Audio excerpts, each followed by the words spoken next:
So I'm finally getting around to playing the new Batman, and I'm having a really hard time getting into it. The weird thing is that I know that it's a good game, but it's just like, how high up does a ledge have to be for Batman not to be able to jump up it? Batman's not alone in this either. These assassins can scale tall buildings, but they can be thwarted by tiny guardrails.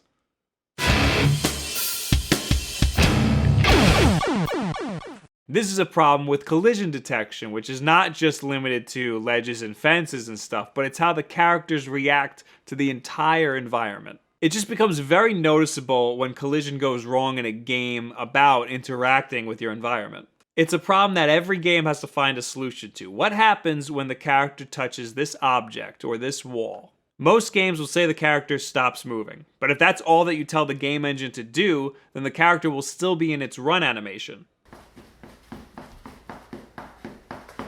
This is not how people act.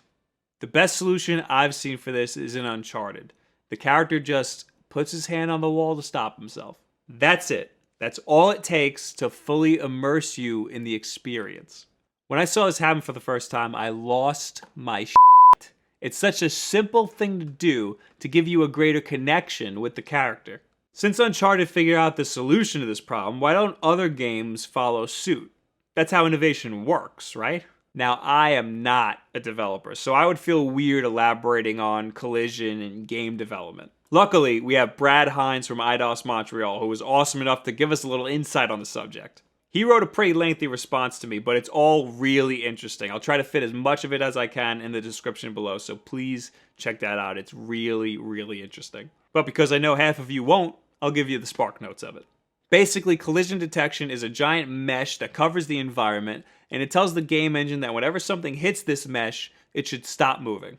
In some games, notably third-person games, there's even a separate mesh for the camera movement. That way, the camera doesn't end up inside of the character's face. Brad drives the point home that games are getting more and more realistic and more immersive. Today, because of this realism, very small issues can take you right out of the experience. This is interesting because I thought that collision detection was just an issue with AAA games because of deadlines or misguided priorities. But really, it's an issue with all games. It's just that smaller games or indie games tend to have less immersion, so collision detection doesn't seem like that big of a deal. As for why it's a problem with AAA games, Brad says, collision in video games is a part of a big, complicated set of systems. It's created by human beings, which are capable of making mistakes or rushing work or having higher priorities. Game development is usually based on a tight schedule, and unfortunately, smaller issues can get put to the side, which is completely understandable. He also agrees that collision is a big problem moving forward, and that more AAA studios need to take the care of resolving these issues so that players feel more immersed. Honestly, he's clearly more passionate about this than I am. It's awesome to see game developers who are aware of the problems with this industry. Again, read Brad's article in the description if you're interested, and also check out his channel, The Non-Playable Canadians. They are all great friends, awesome people.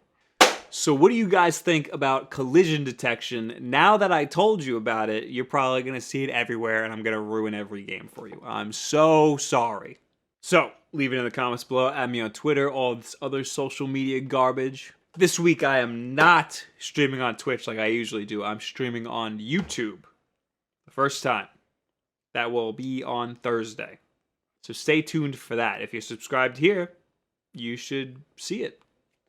And as always, the most important things that you can do is subscribe and share this video with a friend. Also, I got a new camera. So, things might be looking weird. We're working out the kinks. So, bear with us. Thank you guys very much. Have a good week. And for some reason, people are pissed that this version is such a good deal for newcomers. Shut up. To try to keep up with my backlog, I just completely cut things out. Like, I have to prioritize things. Like, I would be interested in Alien Isolation if there wasn't all of these other great games to play. Right.